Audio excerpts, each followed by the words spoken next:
خان صاحب بڑے high morale میں تھے. آج انہوں نے سارا کالا سوٹ پہنا ہوا تھا, انہوں نے بھی ہماری طرح لیدر کی بلیک جیکٹ پہنی ہوئی تھی اور بلیک ٹراؤزر تھا اور بلیک ہی آج جوتے پہنے تھے اور ماشاءاللہ بہت خوبصورت لگ رہے تھے. اور انہوں نے بتایا کہ میں نے جیل کے اندر بہت کچھ سیکھا ہے اور میں نے بہت کتابیں پڑھی ہیں, بہت چیزوں کا تجزیہ کیا ہے اور میں اب پہلے والے عمران خان سے بالکل جو ہے وہ مختلف ہوں. پہلے اب میں اتنی چیزیں میں نے دیکھی ہیں, اتنی چیزیں میں نے پڑھی ہیں. اور قرآن مجید کا انہوں نے بتایا کہ میں نے 3 بار قرآن مجید کو پڑھا ہے اور قرآن مجید کو میں نے سمجھ کے پڑھا ہے. تو اڈیالہ جیل کے اندر سائفر کیس کے اندر اور الیکشن کمیشن توہین کیس کے اندر عمران خان صاحب سے ہماری ملاقات ہوئی. آج بڑی تفصیلی ملاقات تھی, انہوں نے بڑے اپنے خیالات کا کھل کے اظہار کیا. اور آج سب سے پہلے الیکشن کمیشن کا کیس تھا, اس میں جو الیکشن کمیشن کی نامنیات توہین جو ان کی بنیادی طور پہ توہین بنتی نہیں ہے, جو ان کا کام ہے الیکشن کمیشن کا وہ تو کر نہیں رہے اور اس پہ اگر سوال اٹھا دیا جائے تو توہین بنا دی جاتی ہے. تو اس پہ خان صاحب کی وہ پہلا کیس کی اس کی سماعت ہوئی تھی اور اس پہ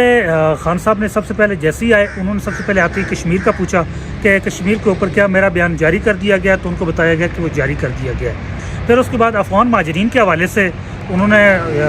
پوچھا اور اس پہ انہوں نے کہا کہ 40 سال افغان مہاجرین کو ہم نے یہاں اکاموڈیٹ کیا ہے, ان کی اتنی خدمت کی ہے اور اب ان کو جس طرح بھیجا گیا ہے اس کے بڑے آنے والے ٹائم کے اندر بڑے سخت نتائج ہوں گے. بلکہ میں تو جو پاکستان کے اندر مقیم بنگالی اور بہاری مہاجرین ہیں ان کو بھی حقوق دینے کے حق میں ہوں کہ وہ بھی بطور انسان ان کا بھی حق ہے کہ وہ بغیر ریاست کے بغیر شہریت کے رہ رہے ہیں, تو ان کو بھی حقوق دیے جائیں. اور اس کے علاوہ انہوں نے الیکشن کے حوالے سے کہا کہ پاکستان کی قوم یہ طے کر چکی ہے